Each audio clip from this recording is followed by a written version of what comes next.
All right, it's about 1 month post Waco 70.3. Just wanted to come on here and touch base on 5 things that I wish I did better and 5 things that I think I can improve on. First one being pre-run the course layout. I did my research, I looked at the course maps, and I'm like, you know what? It's easy, no worries. I'm comfortable on the bike. I mean, really, how wrong can you go running, following cones? I think had I pre-run or drove, I'm not going to pre-run the route, but drive preemptively the route, check it out.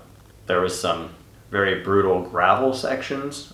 Thankfully, I wasn't going fast enough to cause any damage, crash, throw me off pace. And I was prepared for that based off of joining some Facebook groups, which were extremely vital in my success to this race. But just also, if I was to pre-run that, you can get an idea of where you are in the race. Of course, I have my mileage on my watch, but sometimes it's good to have that visual aid and kind of visual checkpoints to keep you motivated and pushing through for that long 56-mile ride, because I had no idea that there was even really hills on this ride. Come to find out, it was basically all rolling hills, but nothing that I couldn't handle and wasn't trained for. Second thing would have to be relaxing the days leading up to the race. Of course, getting in those taper workouts, which mine didn't really go to plan, as I was essentially traveling for the last 2 weeks, dodging hurricanes, races getting canceled and pushed back, last minute flights. So I wasn't able to do the best 2 weeks of training there at the end, but outside of those taper workouts, just trying to go check in your bike, pick up your packets, and then just try to relax, eat some good food, not walk a million miles. I spent what seemed like 10 hours a day from the moment I got up until the moment I went to bed. I was on my feet, just going.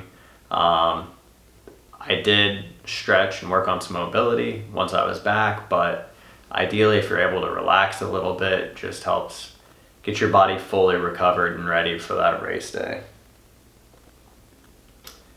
My third one would have to be don't race on any new equipment or nutrition for that matter. Part of that was a bike for me. I was forced to borrow a bike, phenomenal bike, super fast, loved it. That was really my only new thing that I tested on this ride. I got to ride it for about 5 miles before the race. Didn't have any issues, but on that long ride, since it wasn't quite fit for me, I did start to develop a knee issue. Thankfully, I know I can run with that issue. It doesn't affect it, so it worked out, but always race as you train. The whole time leading up to it, my long workouts, I focused on what did I eat in the morning, what did I eat while I ride, and after my ride, and I focused on what am I going to do on race day. My plan just so happened to be, which I kept the exact same all the way through, was I did a Pop-Tart, 2 Pop-Tarts, pre-ride or as soon as I woke up on race day.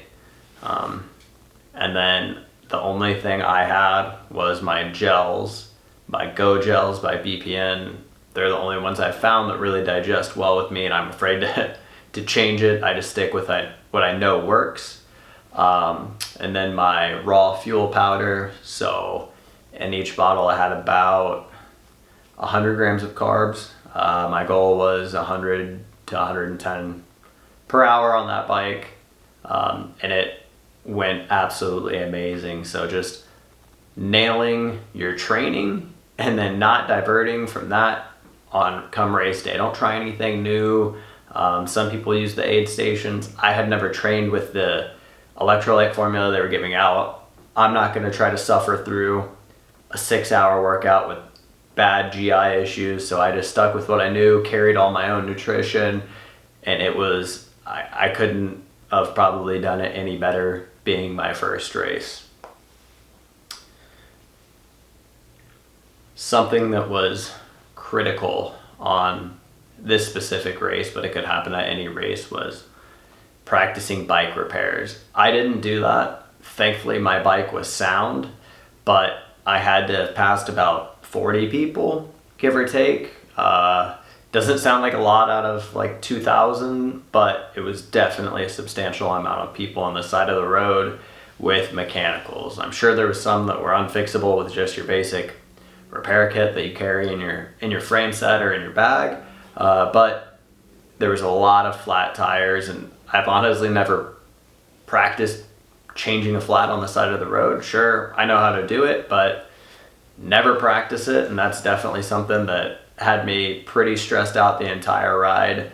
I was running on hopes and dreams, but my bike thankfully checked out and never had any issues with that. So shout out to Eric for providing me with that awesome bike that handled amazing. I just had the bike mechanic go over it, do a quick once over on bike check-in day, and I was running on hopes and dreams there that I didn't have a bike mechanical because I was not prepared, and that would have been basically a DNF, and that would have been the worst way to DNF.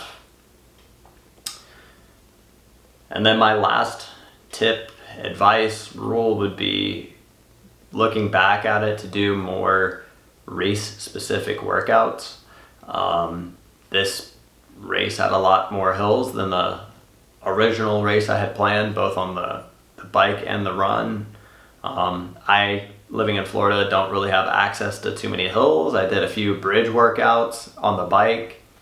I did absolutely nothing running. All my runs were 40-foot elevation gain total, so there was absolutely no hill work, and that's something that I could have absolutely have benefited from, because there was a couple very steep hills that I had to like power up, and it was not enjoyable. So look at that course. If it says that rolling hills, definitely, if you want to succeed and you want to put up a good time and be strong to the end, do those hill specific workouts, or ocean swims, or lake swims, or whatever it is. Definitely train in that environment to try to build you both confidently and physically, to finish strong.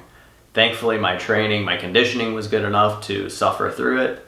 I could just muscle my way through it, but it definitely wasn't the most efficient. So those are kind of my 5 takeaways, 5 things to implement, 5 things to improve on come next race day. I think I'm gonna look back at my race, do some reflecting, come on and talk about maybe a couple tips on things that now looking back at I can do better, where I can build at, and what are my goals for the race coming up here in 10 weeks, and maybe even throw in some training clips and some weeks of training to see what my volume's like now and how I'm progressing going into this next race.